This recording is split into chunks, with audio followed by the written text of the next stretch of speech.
near-death experiences, transformation, and reinventing yourself. So, along the lines of making big changes in your life, like as I've been doing with my lifestyle and moving, I thought I would make a video all about transformation.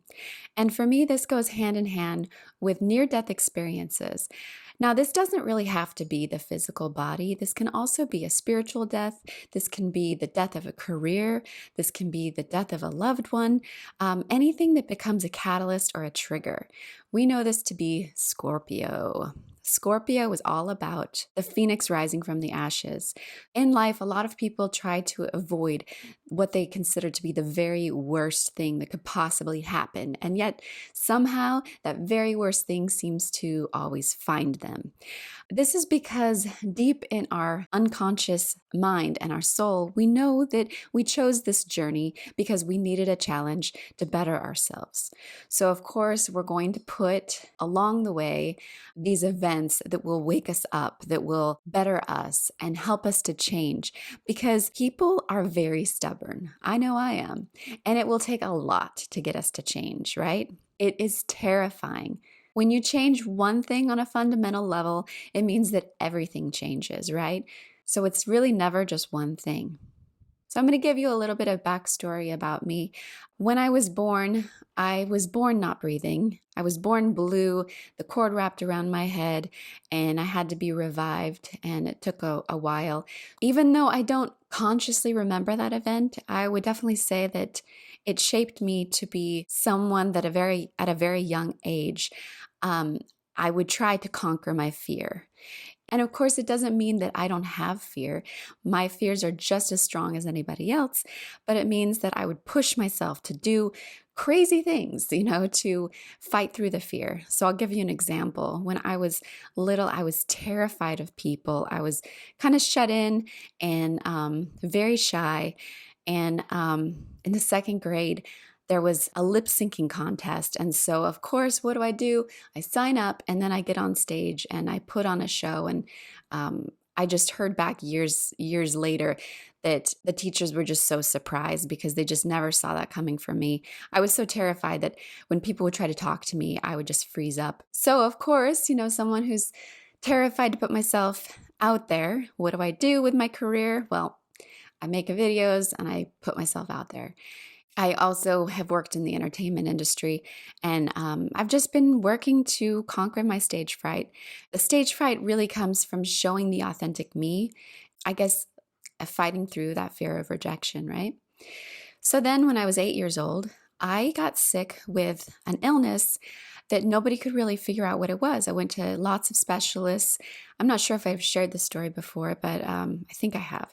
I went to lots of different specialists in the city, which is about 2 hours away. I was taken out of school for about 6 months, as well as the summer when I was sick, and my body weight dropped to being in the low 40s. So as parents, you can definitely tell that that's very sick. They couldn't figure out what it was. Nobody knew. Whatever I had, the doctors were all stumped. And I got to the point where I was so weak that I had to be picked up and carried around. I didn't even have enough muscle to walk. And to ask for things, I had a bell that I would ring. And so I was pretty much just laying on a couch all day in and day out. And my parents got me a fish tank so I could watch the fish because, it's pretty boring. I could do my schoolwork from there. And then just as quick as I got sick, I got healed. And to this day, I think I healed myself through positivity. Every morning, I would have to fight to breathe. And I think it's really interesting because I think all these three things that I'm mentioning go hand in hand if you think about it. They all deal with the throat chakra. They all deal with breathing and with mouth to breathe or to speak, the fear of talking, the fear of expression, the fear of not being able to breathe. I would go to sleep at night just terrified of waking up because I would have to fight every morning to just breathe. So I had to fight through that fear day in and day out until one day I became strong enough to conquer this challenge that I'd put in front of myself. This, I think, is the reason that deep in my soul, I know that we do self-heal because I've done it before. These are my two near-death experiences. And even though some might not consider that second one to be a near-death experience, I think it was because even as a child, I did get the sense that I was in control of the path. It was a fork in the road, and I could choose which place to go, you know. Those were two physical near-death experiences, and then there were moments of huge transformation in my life that I would also consider to be near-death experiences. One was when I was 16, 17, 18, and I didn't know this at the time, but I was working myself out of the fundamentalist religion that I was born into. I do believe that I put myself in that family for that reason, among other reasons, to set myself on the path to figure out what my beliefs were and to have to fight tooth and nail for those beliefs and claw my way out of it. So it wasn't going to be easy, but at this point, I would have it no other way. There were some people that were placed on my path to help me out of that, but for the most part, I was on my own. And when I decided to get out of the religion, I moved to a city all by myself, and I didn't know a single person, and I had to completely recreate myself. I even gave myself a new name. Of course, this was scary, but when you consider being forced to live a life that's not authentic to who you are, this was well worth the sacrifice and the price that I paid. The next near-death experience that I had was getting out of a 10-year relationship. And this relationship on the surface looked like a great thing. But of course, the surface doesn't tell the full story. I, just like many people, we were on autopilot. And so I was dating somebody who, of course, fits the bill for all of my insecurities, you know? So I wasn't confident in a lot of ways. And so I find somebody who is overly confident and who has that kind of magnetism of that know-it-all and, just that alpha personality all through and through. I didn't trust my own intelligence. And so I found somebody who really thought that they were the most intelligent person on the planet. But when it really came down to it, when he was in difficult situations, he would rely on me. Because that's the truth of it. The people who put on airs, when you lose it all and when you're at that Scorpio low moment, that pit of despair, that's when you see the real character come out. And so what I found was that I was really strong and stronger than I ever knew I was. And I realized that he was pretty weak in comparison. So what we see on the surface with people is not really the true story.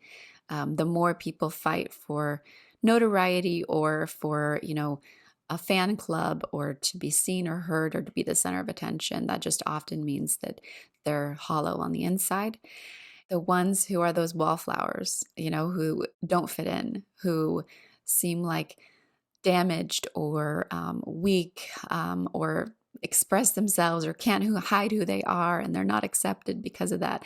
Those are the people that when it comes down to it, they're going to show their true strength. Now, this was a huge moment of transformation, and I would consider it a near-death experience because the day that I decided to be done with this relationship, I physically got so sick that my body was telling me if I stayed any longer, I would die. I just physically just couldn't do it anymore. It was hard for me to let go because I feel like I'm letting go of loving somebody who needs me.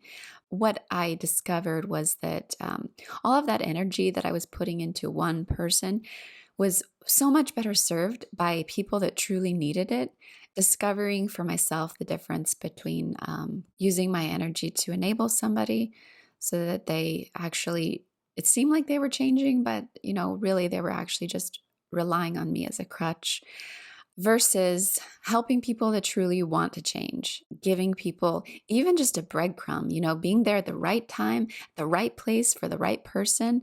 You're in an airport, you're sitting on a plane, and you just say the right thing that somebody needs to hear. I've had so many people like that have entered my life and given me that gift.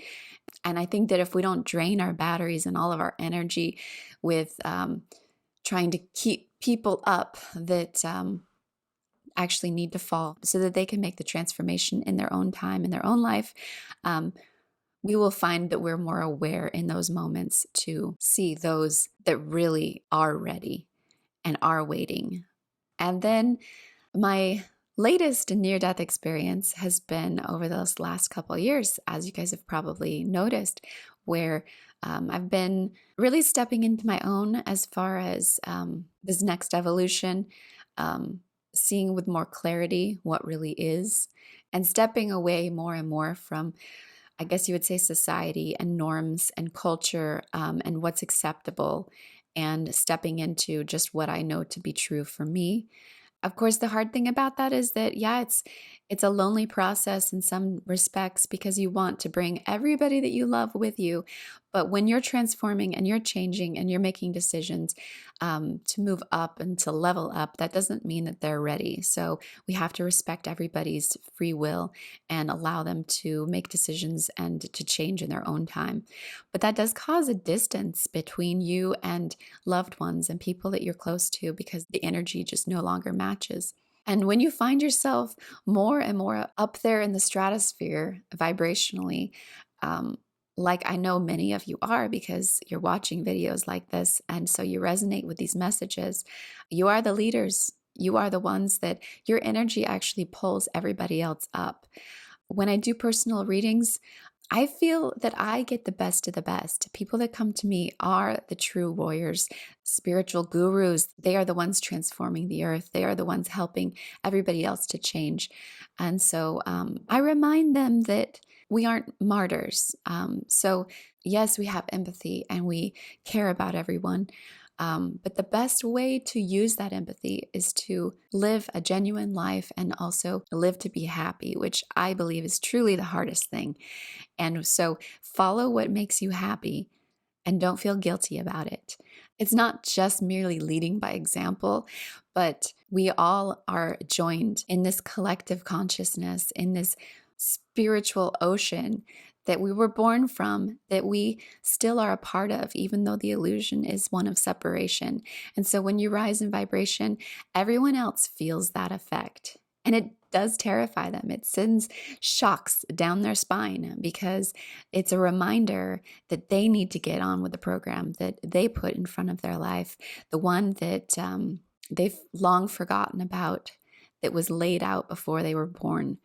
They will regret if they don't follow and live up to it and conquer those challenges and fight their fear. Because we all know what journey lays before us. We intuitively feel it. And whether we trust that intuition or not, the truth does come to us. There's the law of threes. You'll usually have three people or events or deja vu moments that show you that you're on the right path. And the hardest part about a transformation is that initial change when you leave behind what you had before. And just like a monkey swinging from branch to branch, there's a moment where you don't know if there's something that you're going to catch. And I call it jumping off of the cliff into the unknown and trusting that the universe will catch you. But that is the scariest moment, that first step. And then as you rebuild your new life, your new identity, your new belief system, your new outlook, your new perspective, your new purpose, all of the flesh and the color and the shapes all start to fill in. That breath of life is breathed into the phoenix. And that's when the fun really begins because I was told one time by a close friend whose father had told him this, and his father was not a very happy person. And so he told his son, when you make decisions in life, you start out like this and you make a decision and your choices and your options get smaller and smaller and smaller. And this just did not resonate with me at all. And I have not experienced this at all. I have experienced quite the opposite.